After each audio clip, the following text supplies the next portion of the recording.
En 1921, dans le quartier prospère de Greenwood, à Tulsa, Oklahoma, surnommé le Black Wall Street, se déroule l'un des épisodes les plus effacés de l'histoire américaine.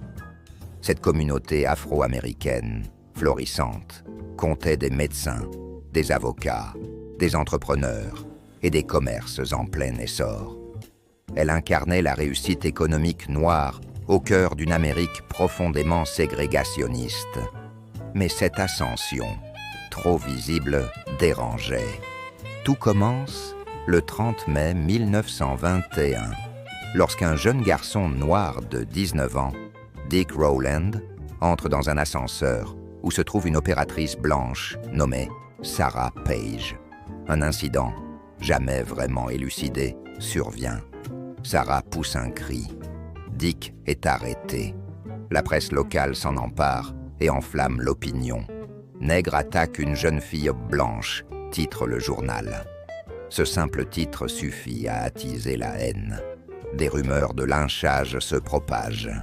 Une foule blanche se rassemble devant le palais de justice. Des vétérans noirs armés, venus défendre Dick Rowland, provoquent des tensions. Une étincelle éclate, et ce qui aurait pu rester une altercation isolée se transforme en une guerre urbaine. Dans la nuit du 30 et un mai au 1er juin, Tulsa devient un champ de ruines. Des avions, pour la première fois dans l'histoire américaine, sont utilisés pour bombarder des civils américains sur leur propre sol. Des bombes incendiaires pleuvent sur Greenwood. Des centaines d'habitants sont tués, brûlés, abattus dans les rues. Des milliers d'hommes, femmes et enfants sont internés. Et le quartier est rasé, réduit en cendres.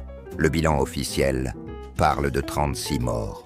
Mais selon des historiens, le chiffre réel s'élève à plus de 300. Les corps, pour la plupart, n'ont jamais été retrouvés. Des fosses communes sont suspectées. Et pendant des décennies, cette tragédie est tue, effacée des livres d'histoire, niée par les autorités. Greenwood ne s'est jamais relevé.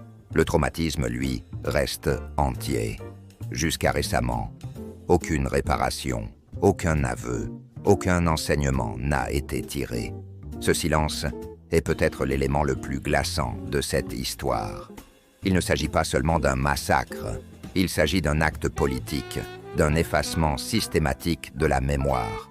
Le massacre de Tulsa n'est pas une simple erreur du passé. C'est une cicatrice béante dans l'histoire américaine. Une cicatrice que l'on tente encore, trop souvent, de maquiller. Mais l'histoire finit toujours par revenir. Et parfois, elle crie plus fort que le silence. Et vous, pensez-vous que d'autres massacres similaires ont été cachés? Dites-le en commentaire. Abonnez-vous à Mystères de l'Histoire pour découvrir d'autres vérités oubliées de l'histoire.